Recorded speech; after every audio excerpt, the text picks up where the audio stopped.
He's even doing it weird now. It's just not doing it weird. Yeah. Doing it weird. Classic style. Just It's like podcast title. Doing it guy, weird. like, doing it weird.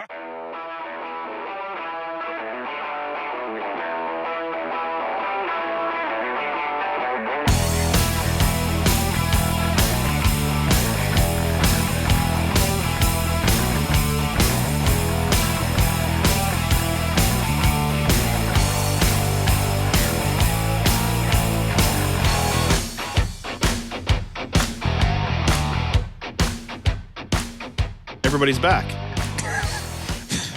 We have weird. 4 people here. I was like, with 4 of us, someone else surely will have the smart remark to open the podcast. No. Nope. Man, first time in a while, there's been 4 of us. Yep.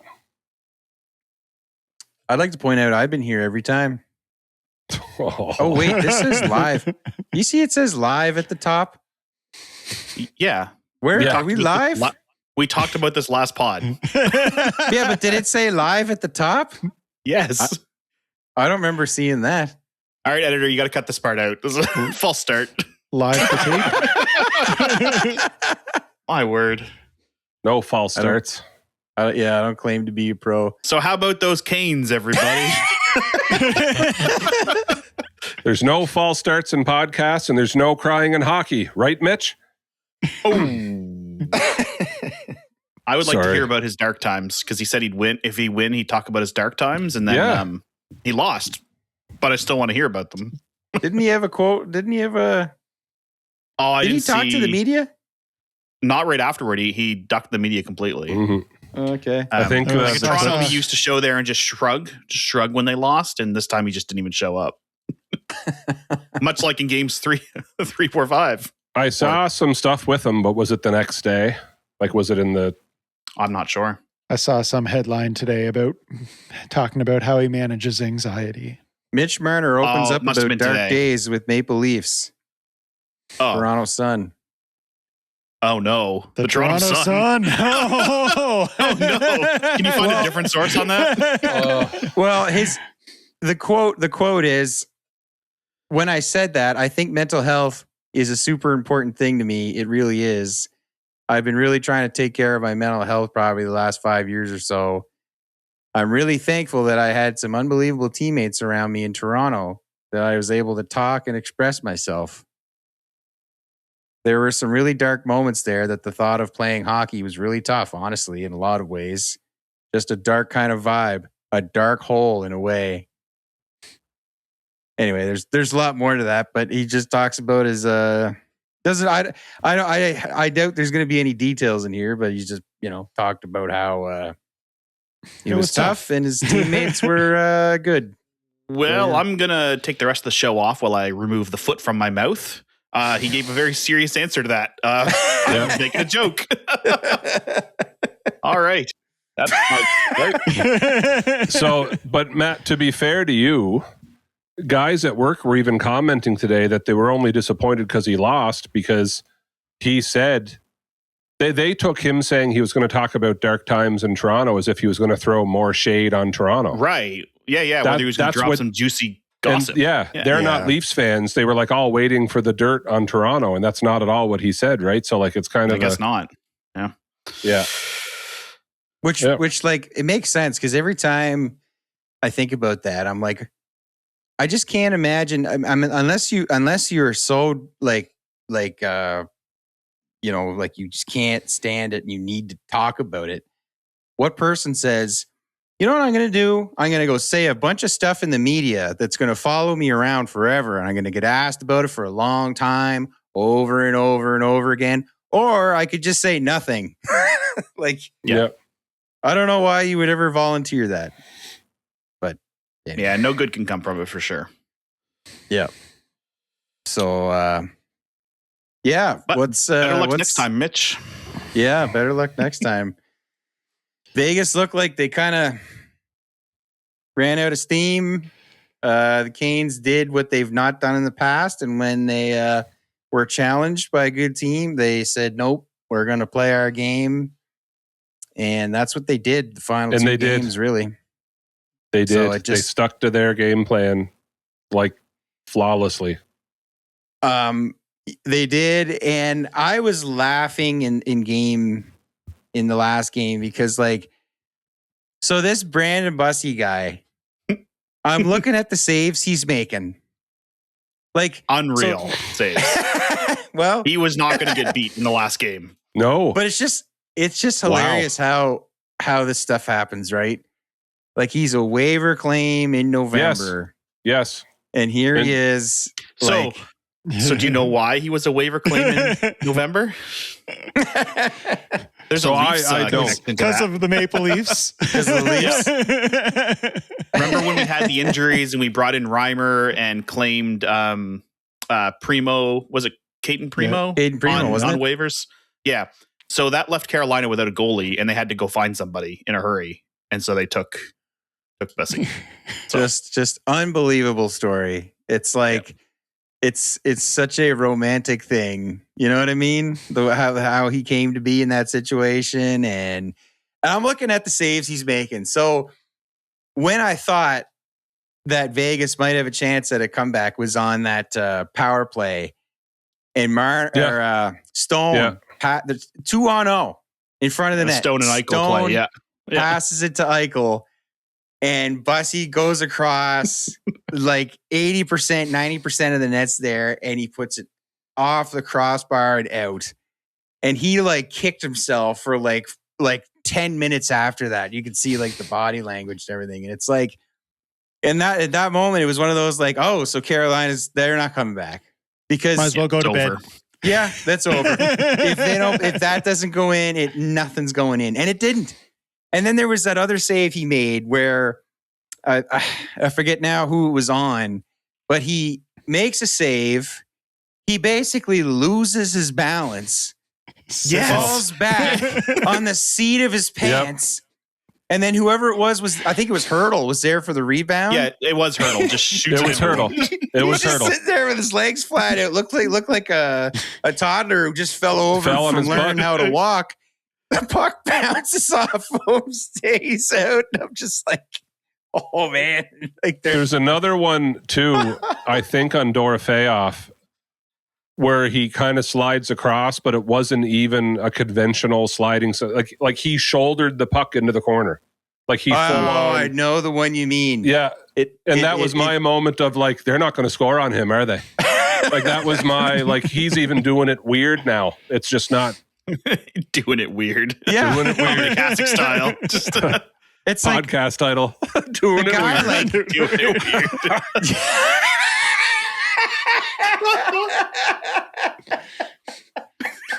Do that hockey. Do it weird.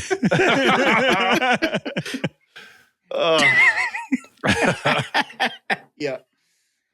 Anyway, gosh. I'm curious what you guys think, but that save where he like loses his balance, falls flat on the seat of his pants, and still stops Hurdle. I was laughing my head off. I was like, Vegas will never. They were not scoring the rest of this game when that kind of stuff's going on. And Hurdle had scored like a couple games ago to break the slump, and it's like, yeah, he's feeling it now, and then he just buffs that one right into his midsection with him sitting on the ground. He's sitting there with his legs straight out in front of him. Oh, it just cracked me up. Yeah, there was a whole exchange too on a Vegas power play that I'll give credit where credit's due. Like Mitch somehow, like he's sprawling on his stomach and keeps the puck on side. Mm-hmm. If you know what play I'm talking about, and they get it set up again of what normally any other time of the season would be a goal. It's right. like, whoa, he saved it. Holy crap. Oh, it's to the point. Oh, it's down low. And nope.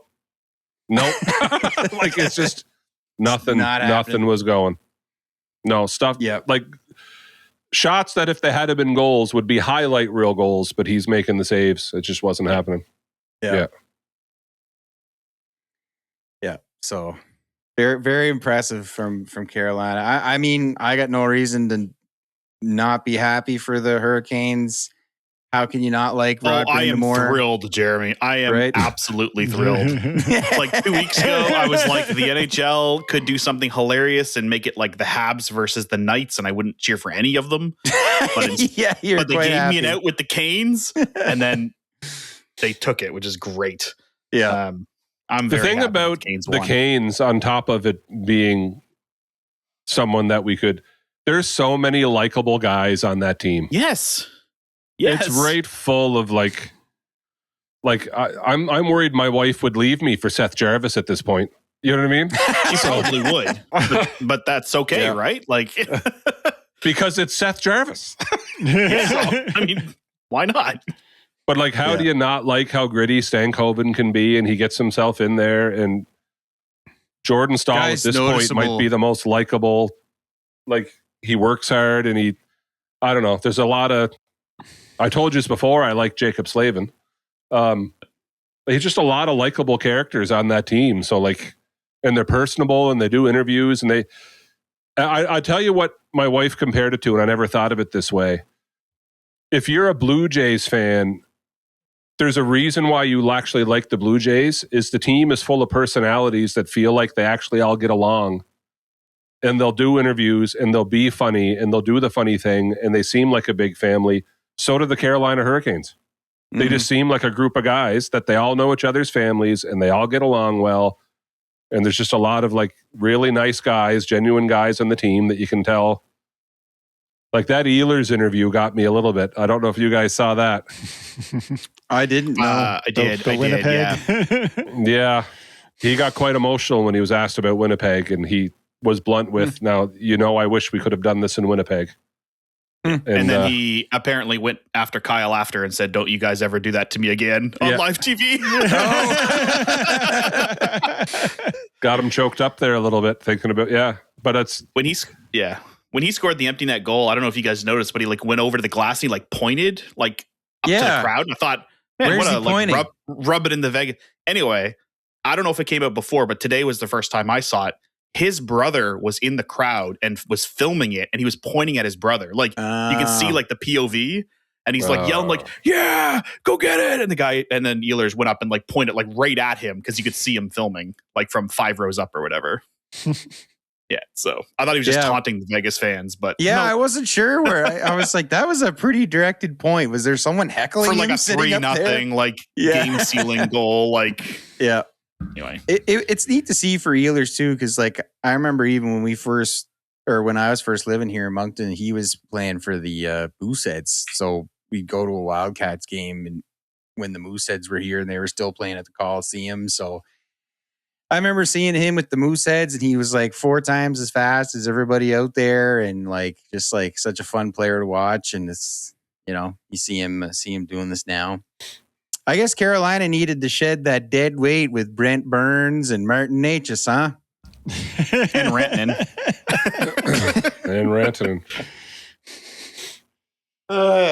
That wasn't lost on me. Brent Burns been waiting forever to get a cup. He left. Yep. And just think, Marner could have his cup too if he didn't veto that trade. Yeah.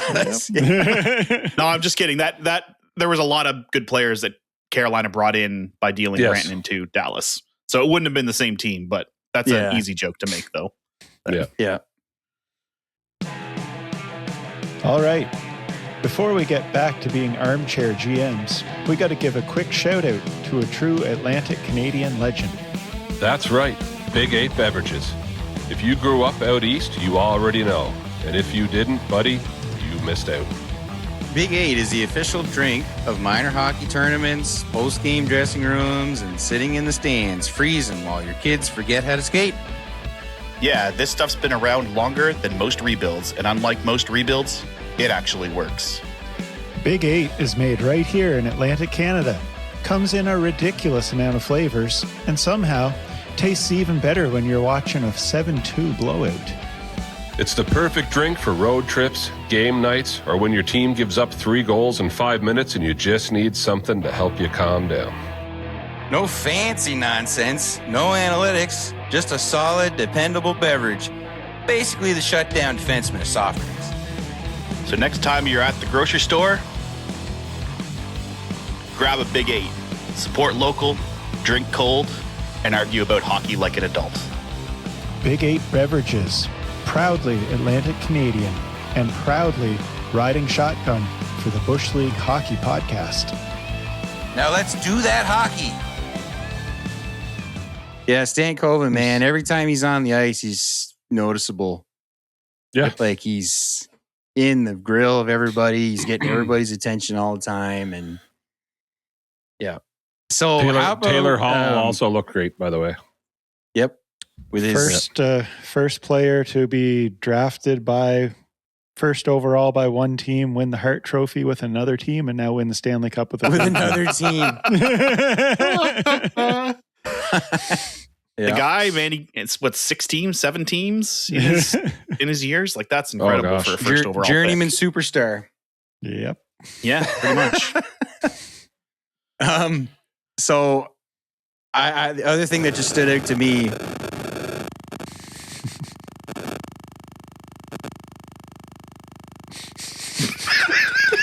Standing out to me too. Yeah. Yep, that definitely stood out. That stood out. So that's not just me that heard that? No, that was definitely Tyson. I should not have ate that for supper. All right. Moving on. Let's hope that doesn't happen again. Yeah, I hope not. But Rod Brandamore whipping the Stanley Cup around. What is he weighed doing? Nothing. That guy, like, I was like, this is like the best celebration since Ovechkin. He throws the thing in the air, catches it in a bear hug. Yeah. He's like flipping and rolling the thing around. And like the big thing you always hear players say that haven't won before is they're shocked by how heavy it is. Yep. And he's just like, yeah, but it's Rod Brandamore. Like, come on, he lifts it with one arm probably. He had the best celebration of like all of them. So one of the players, and I don't remember who it was, but when they had their turn with the cup and they were bringing it back, said, "My arms are cramping up." And he had to lower it and hand it off to someone else. And then Brindamore throws it to himself. It's like flipping it like a baton in one hand. Yeah.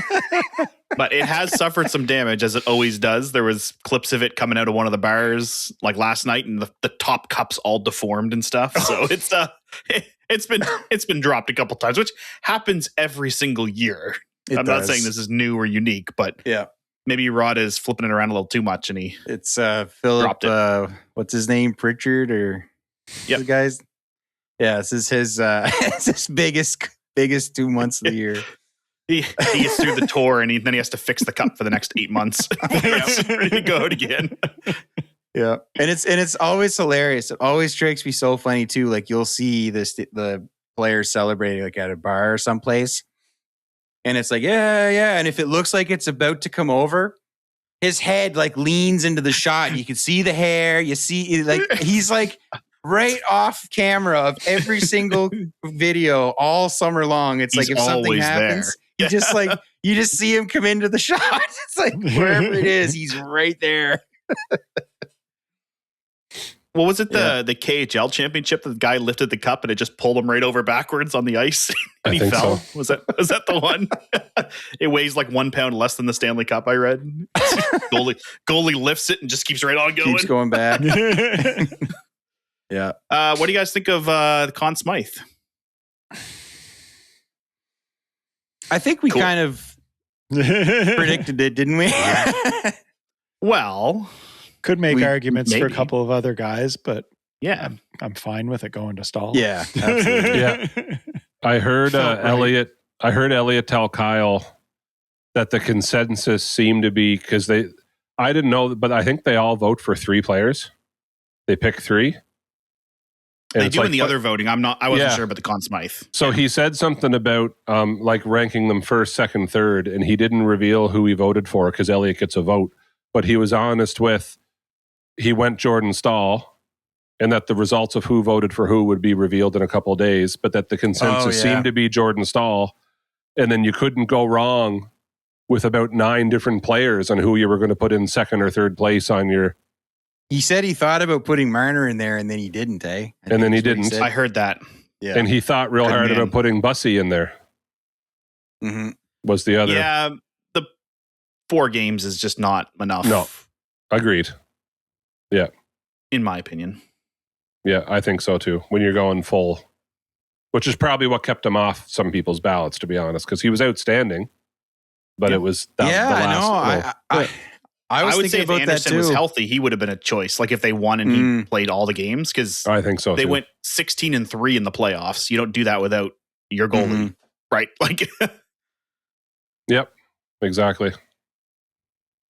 Yeah. So another cool moment too was when they tried to pass the cup to Aho, and he was like, "No." Was it Taylor Hall that he gave it to? I think it was Hall. It was Hall, I think. Yeah, I think so. It's like, "Oh, give it to him first." Yeah, which was weird because Aho's been there from like day one. He's like deferring to Taylor Hall, who just came in last year, but I feel like every year, and that's another example of like players will talk pretty strongly about winning Stanley Cups for older guys who haven't won one before. And like I think it's like it just seems like a massive deal, because I feel like I've seen this before. Like they'll give it right away to the old guys and let them go with it first.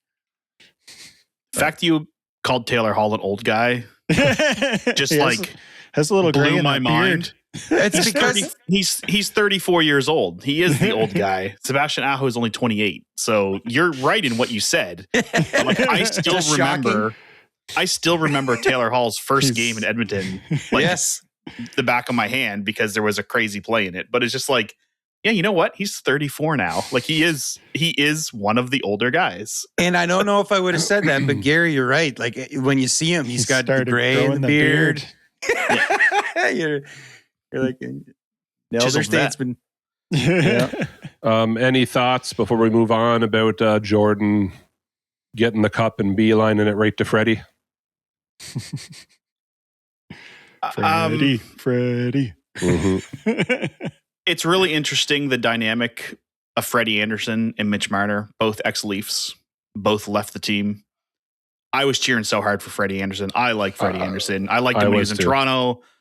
But just like how you leave the team, changes the way the fans react to you. And I was super happy to see Freddie get it second.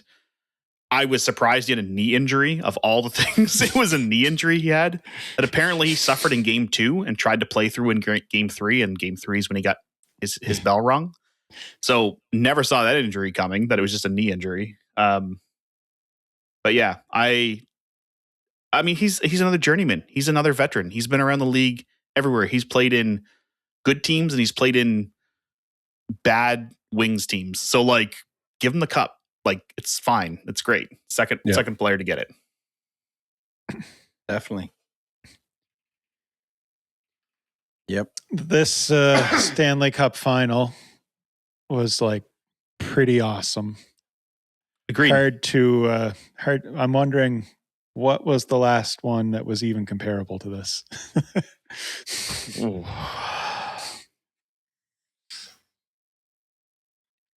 You mean like just in general awesomeness?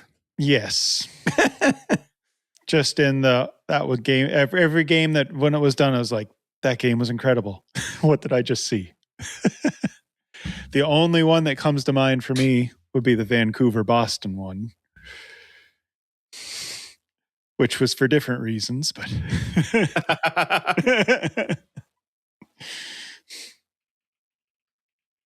I don't know. It's a good question.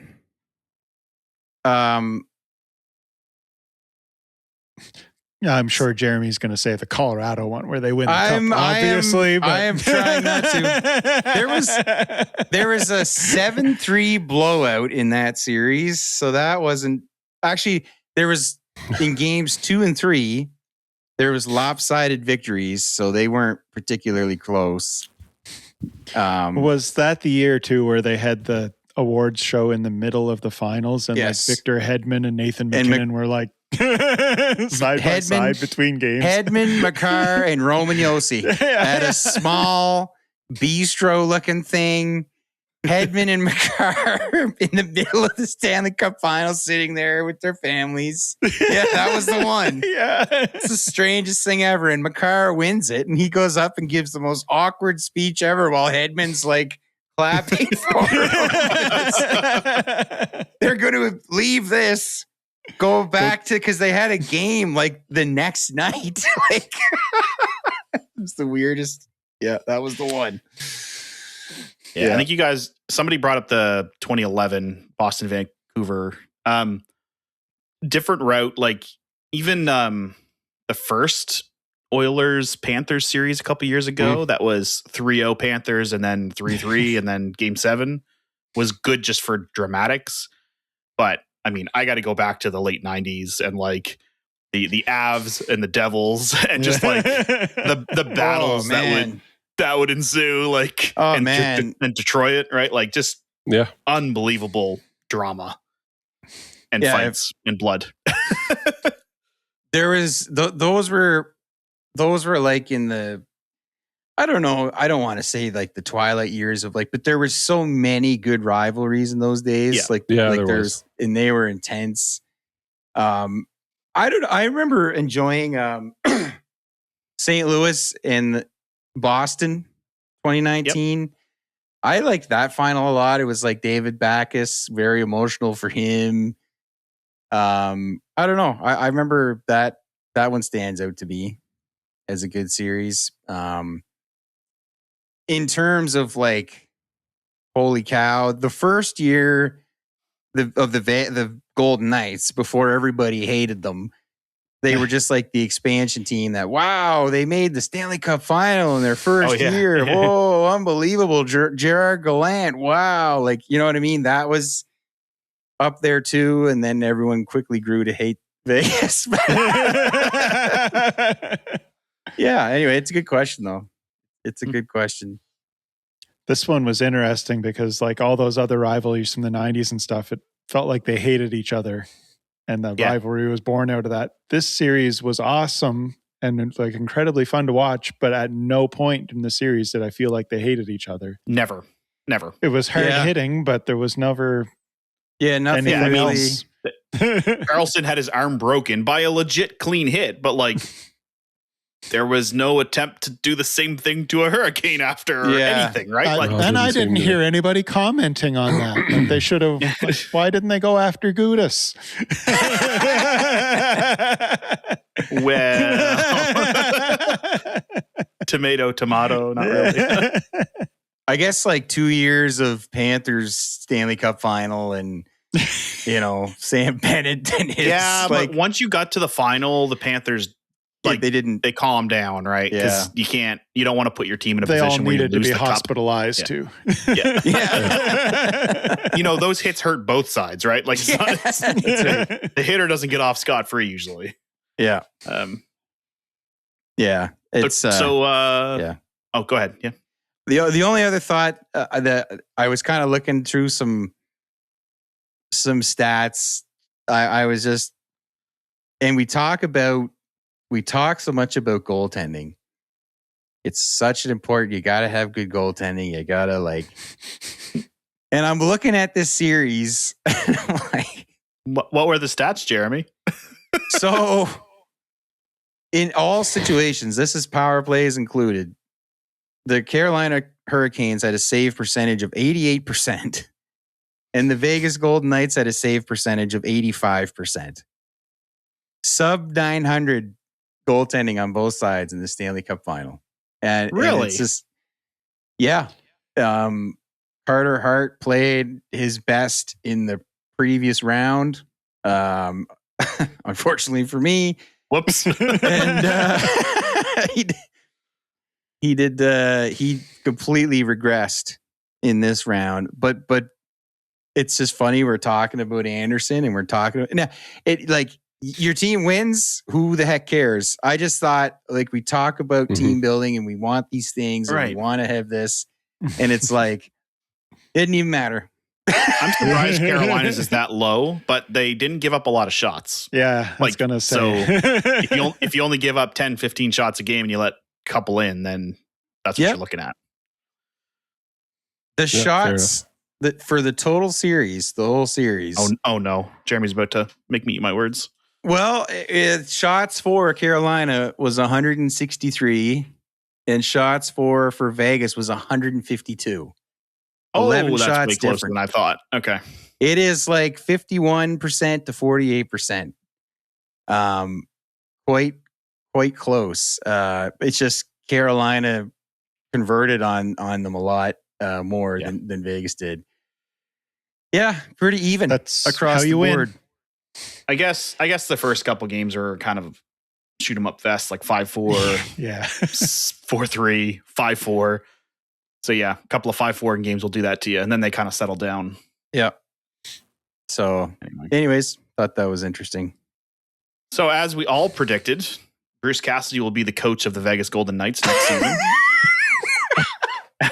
As it was announced today that John Tortorella will not be back with Vegas. We all sat around. What was it last time? We were like, well, you'd be stupid not to have Tortorella back, wouldn't you? Yeah. And I threw out some harebrained conspiracy that they're going to keep Cassidy on to fire Torts with a few games left in the season next year. And bring Cassidy back. It looks like they're just going to do that early and bring Cassidy back right from the start. All No, this I'm just drama, and they Yeah, bring they actually- Cassidy back would be hilarious. They actually heard that Babcock was available and figured, let's just make people hate us even more. Take him away from Edmonton Steal and him from the Oilers. don't let them talk to Cassidy either. Get all the available Hey, coaches Mitch, I tied up. want you to rank your teammates from 1 to 10 on whose fault you think it was that we lost the Stanley Cup final.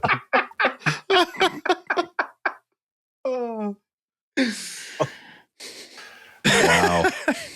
I'm curious how that investigation will go. Because Me too. It's come out that he resigned because of the pending investigation and not so much about like the pictures on the phone that he was looking at. Like apparently there's other evidence and other receipts that the PA is in possession of from players. Okay. And there was going to be a league investigation into him, and instead he just resigned. He pulled the Clinton and just left before he could be See, I was curious about found that. guilty. I was wondering like why there was an investigation because I'm like, what they just Because they were going to investigate? do one into him, And they then when didn't. he resigned and left the league, they didn't do They it. just- And so for him to come back, the PA's like, well, you got to do what you said you were going to do. So yeah, interesting. I'm curious. Yeah. Either way, Yeah. Torts is available now. Maybe Torts will go to Edmonton. Maybe Torts will come to Toronto. I don't know. And man, they acted on that quick. It was like Oh yeah, 2 days right later. away. Yeah. I mean, he Yeah, doesn't have a very contract, fast. right? So I mean, No, he's that's right. unemployed as of now, Yeah. right? So you might as well just announce it if you're not going to bring him back. Yep. Fair enough. Yep. But here's my dream coaching setup in Toronto. We've got Patrick Waugh at the helm with assistant coaches of John Tortorella and Mike Babcock. Just the three of them. Load the bench right up. And I want a camera angle from Sportsnet that is Yeah. only focused on the bench the entire game. Don't You follow can- the play. Don't watch the game. Just like give You me can, You can sell it as an individual subscription to the camera Yep. for each one of those guys. I'll pay for all three. I don't care to watch the game. Just let me watch the bench for the entirety of the game.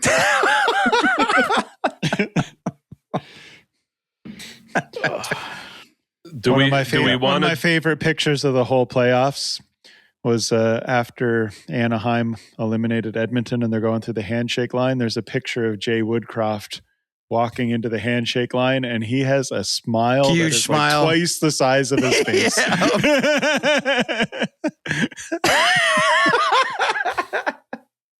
What a shame, he Revenge. says. Well, that's too bad.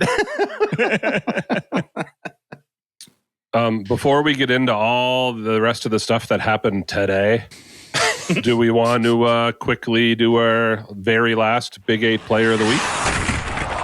Dave's a killer. Yeah. Dave's a killer. Let's do it. Congratulations, Cole Caulfield. Final time of the season.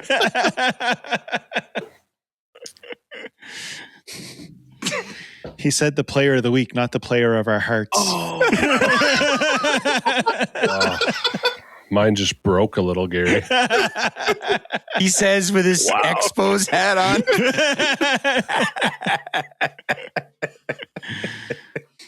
If we're going by this week, is it fair to nominate Mr. Bussy? I think it's totally fair to nominate him. Should we go with the Conn Smythe winner? Or no? That's fine. I'm just throwing Bussy out. Gary's throwing out Cole Caulfield. Traditional path.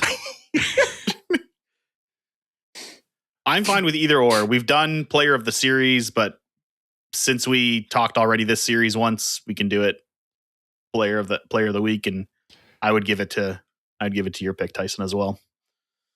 Brandon sitting on his butt, Bussy. You're here. Yeah. Here's to Brandon Bussy. Jordan's already won some hardware for this. He doesn't also get a big 8. One man can only win so much in a week. Yeah, exactly. This will teach him. Yeah, so a lot of boys, stuff happening today. Yeah, lots of news coming out today. We kind of talked about the John Tortorella. We talked about that. He's already out in Vegas. So there's still... That was quick, and I don't understand why.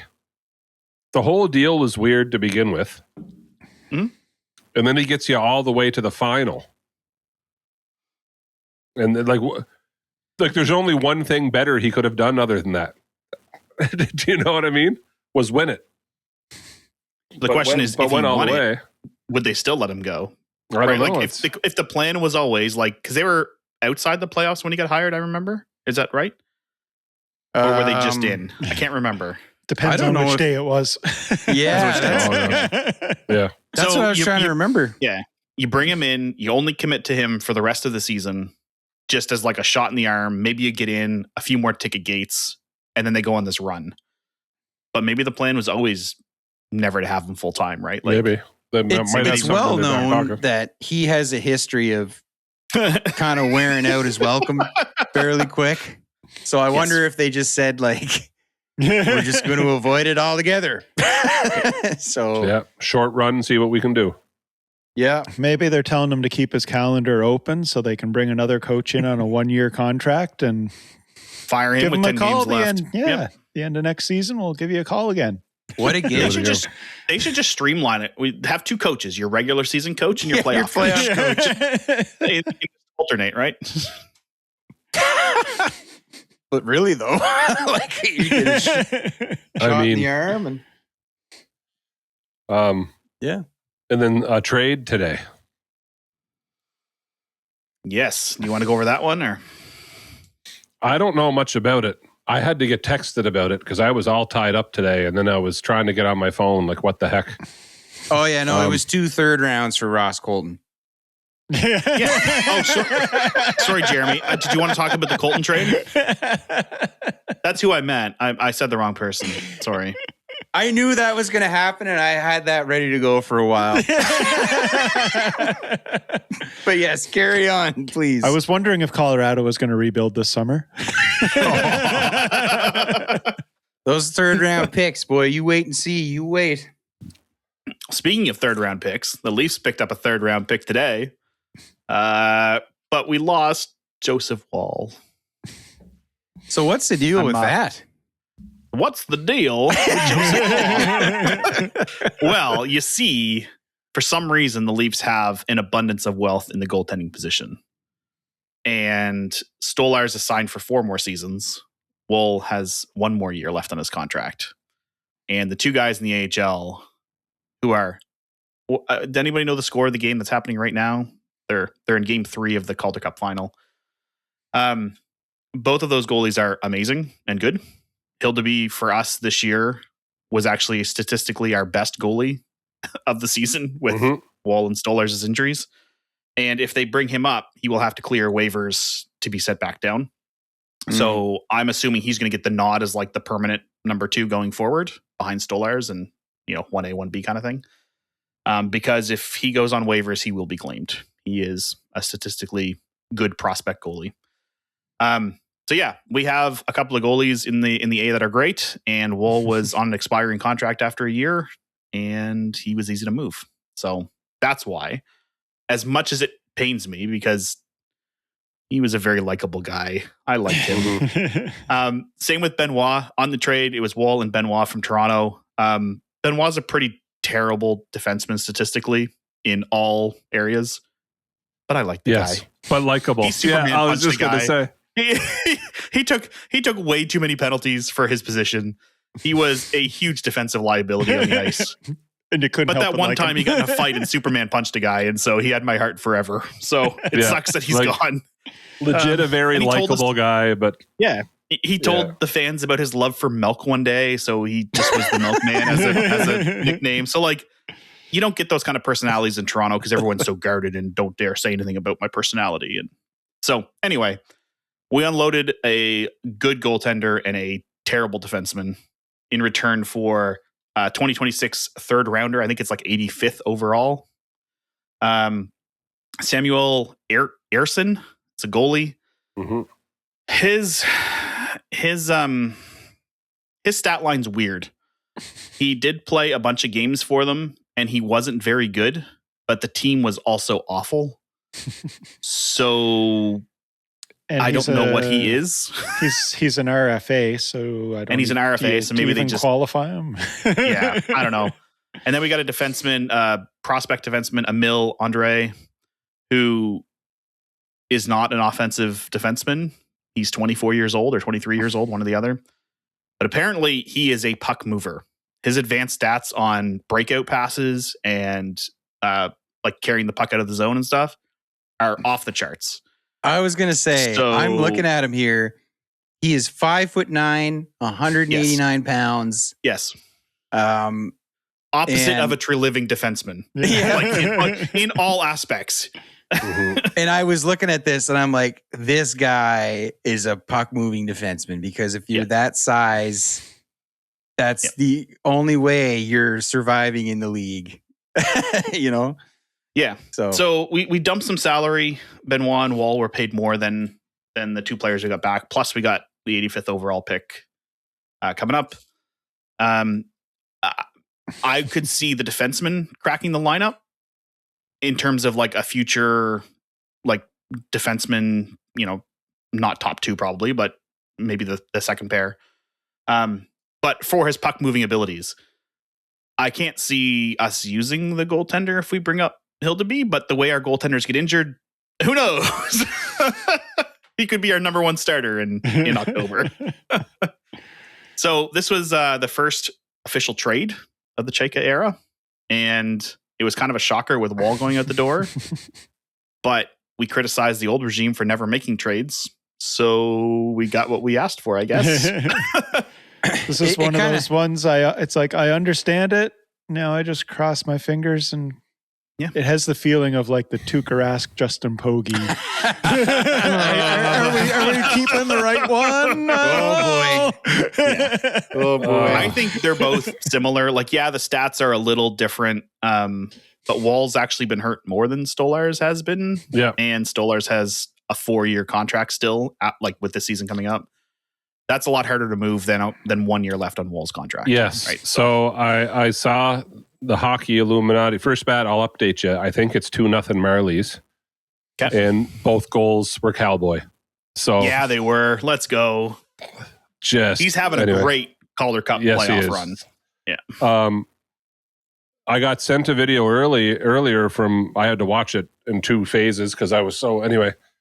But Hockey Illuminati wondering, he said the conspiracist in me wants to know if the Leafs are gearing up for something else, or if you had to pick between Stolarz and Woll, part of you having to pick between the two is that one of them is going to be harder to move than the other. Yep. So with a lot of term left on Stoley's contract, they've both been injury prone. But if Woll gets hurt again, there's only 1 year left. If Stolarz gets hurt again, you got him for 3 more, right? Yep. So either like, are they going to try to move them both for someone else? Or one has to go because we got some young guys coming up, and one contract's just easier to move than the other was And then he threw out a Also- name that Yeah. Also, Hasn't Stolarz has a no re-signed. move contract or no Yeah. move term or modified, I should say. Yeah. So he brought up a name that hadn't re-signed with their team yet, and I was like, that's not going to happen. But he brought it up, not me. It's so outlandish that I'm not even going to repeat it. All we got some signing to do. Garrett Croak, Robertson, Michelli, and then Jacob Quinlan are all RFAs or UFAs from our forward group. And Troy Stetcher and the new guy we got, Emil Andre, are also unsigned. So we've got some work to do if we want to fill out a roster. So hopefully this is the first of maybe a few. It also leaked out Change. today, not to make this a full Leafs podcast, but there's a lot of stuff.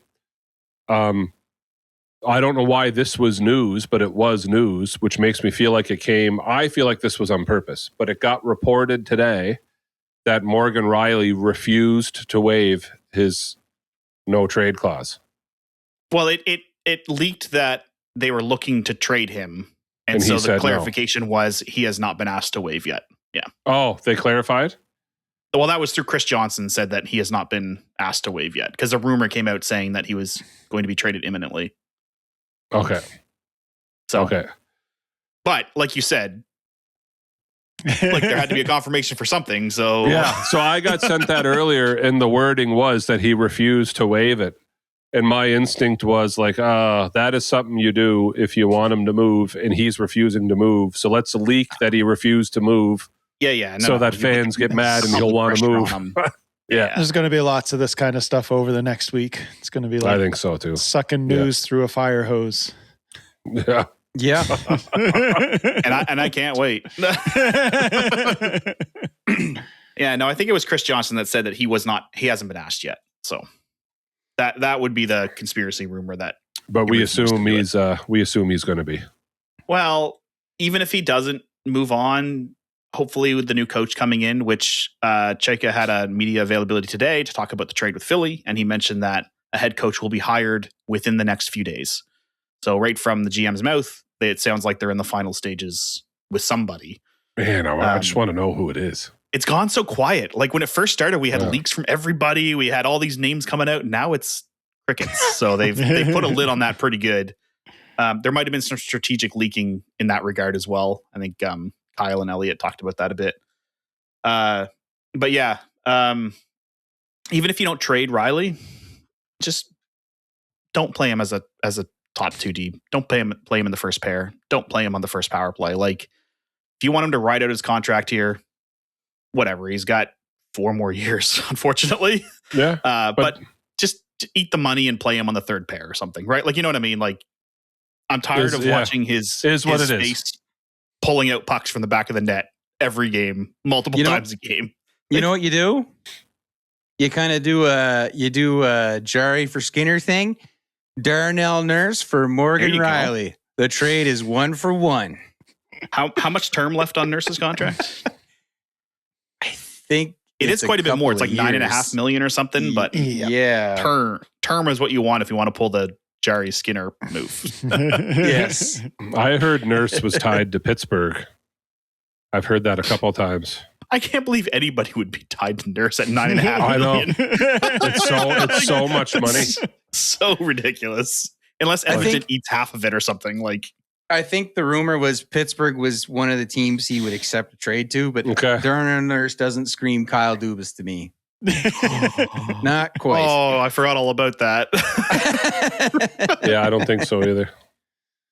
So, yeah. Valid point. Yeah. And if that wasn't enough news for you that came out today, this kind of only affects us here in Canada. Sportsnet decided that they're going to not renew the rights with CBC to broadcast on Saturday nights. So how it worked up here, Rogers has had the national rights to NHL games for the last 14 years. Long time. And their new contract's coming in this fall. And when they first took over from CBC, who was the rights holder, they agreed to have national games still broadcast by CBC because CBC owned the trademark copyright for the brand Hockey Night in Canada, which was a big thing in Canadian history and still today. With this deal expiring, that effectively kills Hockey Night in Canada because CBC has confirmed they still own the trademark. They're not going to license it to Sportsnet. Like, this is now effectively ending the NHL on Hockey Night in Canada every Saturday night. Now, of course, they've tried to spin it like we're going to attach the name to a new and exciting project, which a lot of people assume is the PWHL on a Saturday night primetime. But effectively, this ends the NHL's Hockey Night in Canada run. Hockey Night in Canada was the first ever NHL broadcast on TV back in the 40s or whatever. So it is a staple. It has been going for 60 years. And now effectively it's done. It's done. Started with Cherry a couple years ago, Coach's Corner, and now Hockey Night in Canada. Yep. So, yeah. But it gets worse for us up here in streaming land. So Sportsnet is the national rights holder. And last year we had Amazon. We had Amazon hosting Monday night games. Mm-hmm. And Sportsnet would carry the Wednesday night national games as well as the Saturday night national games. That's changing this season as well. To the point where it seems like Amazon will get the Wednesday night games. Sportsnet will still have Saturday. And Crave will have Monday night games. The NHL on Crave, which is a Canada-only equivalent to Netflix, but hosted by one of the telcos up here, by Bell Media. So Matt, have the TSN crew, hopefully, at least. So might as well just give a game to TSN, although TSN's owned by Bell and so is Crave. So technically, I guess this is now a Bell Media presentation. But how many streaming services do I need to watch hockey? Like, are you kidding me? And all of them black out the Leafs during the week. So, what's even the point? It's insane. Hockey Night in Canada started in 1931. 1931 on radio, right? On radio, and its TV debut, which was the first, was 1952. 52, okay. But that's a long staple of Canadian history. Wow. Just a couple of years from hitting the centennial. I am confused now, though. So when the Leafs are on, and I watch other games, I usually like the package because I watch. Don't pretend you watch the Leafs. Carry on. I rarely miss one if I can help it. But if there's another game on, I'll watch it too. That's why I like the package. But so you're telling me I might have to watch on Amazon, watch on Sportsnet, and watch on Crave. Yes. And every once in a while, watch on TSN, but TSN sometimes is on Sportsnet. For regional blackout games, yeah. Oh, and by the way, your Sportsnet Plus in the fall. Wonder what's going to happen to the price. Even though now they're only broadcasting one national day. They still have the regional stuff, but they're down to one now with the advent of Crave coming in. It's just unreal. Yeah. What I'm curious about is who the broadcast team for Crave will be, because they are owned by Bell. TSN is owned by Bell. Are we going to get Margarita Bob back on the desk at some point? I know he's retired, but he seems to still be around a lot. Yep. I think. Well, it wasn't it the last time he retired? He's super retired now, isn't he? Instead of the semi-retired, sure. I mean, you don't see him on regional games or anything like that, but you see him at free agent frenzy day, trade deadline day, all that. Yeah, jazz. Man, the first Crave game is going to open, and it's going to be Jay Onright sitting with Shorzy. But you know what? I'd be okay with that. No complaints. Anyway. I just the landscape gets so hostile. So you take away CBC used to broadcast their Saturday night games on CBC Gem or for free, CBC Sports app. So you're taking away a free nationwide broadcast every Saturday and replacing it with streaming only, but now even a third streaming service. So you have to pay for three of them now. Anyway. I just don't. I mean, I don't know. And they wonder why viewership's down sometimes. Well, that's what I'm saying. Anyway. What do they expect people to do? I even don't mind, I don't mind paying almost any price to a service if they didn't black out my team a lot. Like, I'm being serious. Yeah. So, like, if I bought Sportsnet, like you paid for or acquired a subscription, Jeremy, and you can watch most of your Avs games through it because they're an out-of-market team, no problem. Yes. I can pay the same price as you and see no Less extra games. games except the national games, right? Like, so what's the point, right? Yeah. Anyway. And like, that's the thing. They advertised it as an out-of-market product. But then the way they define where the markets are, like you guys are in market. Like, yeah, well, we have a split market between the Sens and the Habs here in New Brunswick. Yes. It's like, cool. Why did you pick those two teams, right? Like, it's crazy. Anyway, definitely watching the Leafs on regional games stopped me from buying a ticket to the game in Toronto. That's for sure. I'm glad they blacked me out. Yeah. I love that reason too. It's to get people to go to the games. Get people to go physically to the games. It's Yeah. just a 16-hour drive, dude. No, I'm not going to the game. Yeah. Yeah. Yeah. Well, is there any other anything else we should get to? Any I don't know. We got what, 2 weeks? What do we got here? 12 days till the draft. To the Is draft. it 12? And then free agency is just over 2 weeks away. So yeah, it's gone. You had the McKenna up there last pod. So yeah. So if Jacob doesn't take McKenna, we're revolting, right? Like, we're asking for a new GM. Is that what we're doing? Speaking of that trade today, it's also kind of the first trade with Sundin in the organization, and he goes out and grabs 2 Swedes. It's true. That's true. So, somebody asked me the other day. Yeah, somebody asked me the other think. day what I would consider a failure at the draft, and I'll give a little leniency. I'll say if he goes outside the defined top 2, that is considered a failure in my. I agree.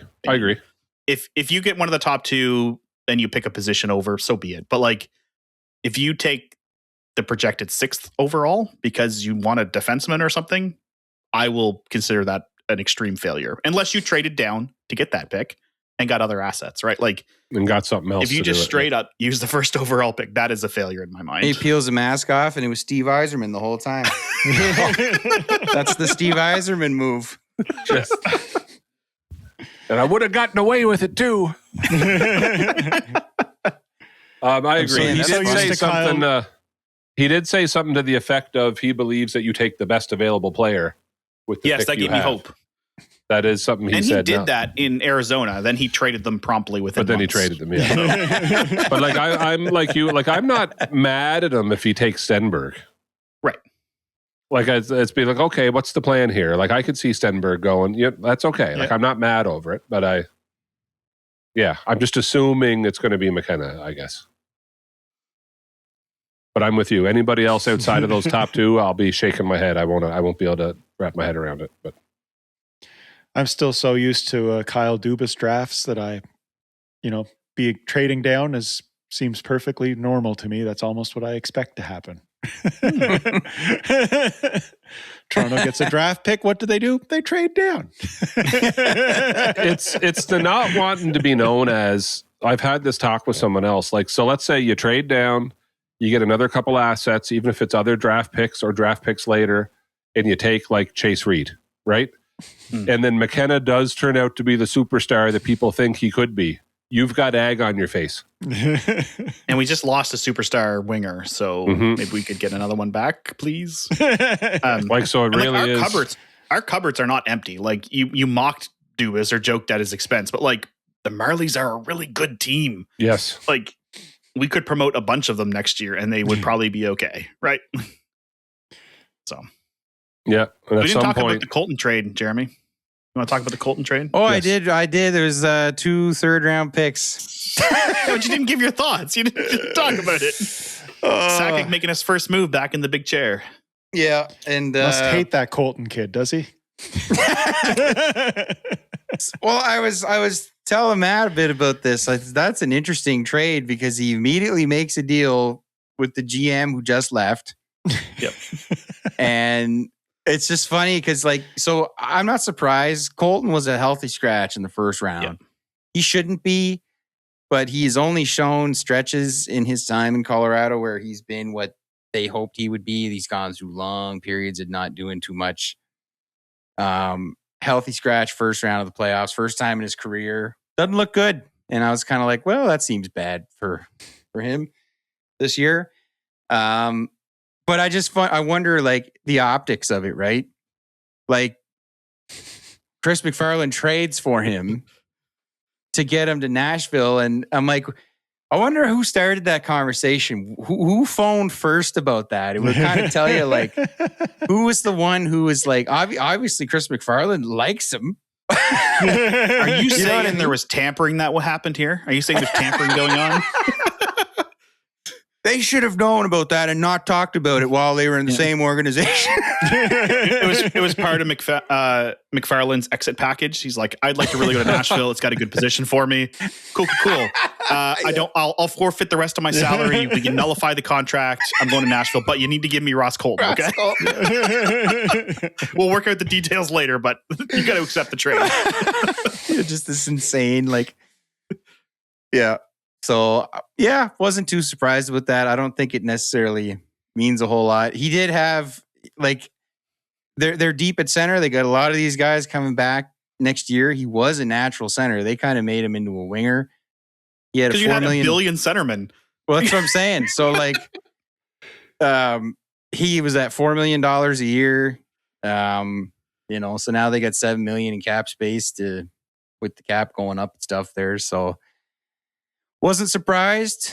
Don't really mind it. I don't feel like they lost a lot, but yeah, they're getting to work right away. I'm curious how much, like, I wonder if they're just gonna wheel and deal together. Like, is Nashville gonna be the? Or are they just clearing cap space to give to Cale Makar? Yeah. Did you see I don't know if you guys saw, but the quote from Sakic where he said, like, he's gonna finish his career here. Not that that's breaking news, or, like, you know what I mean? Like a big news story. But, like, yes, it's like you give him the checkbook. Here's the maximum that allowed 13% or whatever. Yeah. Put your number and sign it, then here you go. So, yeah, they're definitely clearing it for that, and I'd like to see them get another depth defenseman for sure. But anyways, I hope the extension's done this summer. That would be nice. So you heard it here first. Darnell Nurse to the Colorado Avalanche. All right, folks. Thanks for listening. For Cale Makar's rights. His rights. Yeah, well, they got to resign him. Yep. His rights. Oh, dear. Yep. All right, guys. Well, I'm looking forward to the draft. Yep. Oh, and stay tuned, folks. We might have a special guest coming up here soon, so keep your eyes peeled for that. Please let it be the A&W Bear. Oh, man. Yes, let's do it. All right, thanks for listening, everybody. Thanks, Big 8. It's been a blast. Keep your stick on the ice. And do it weird.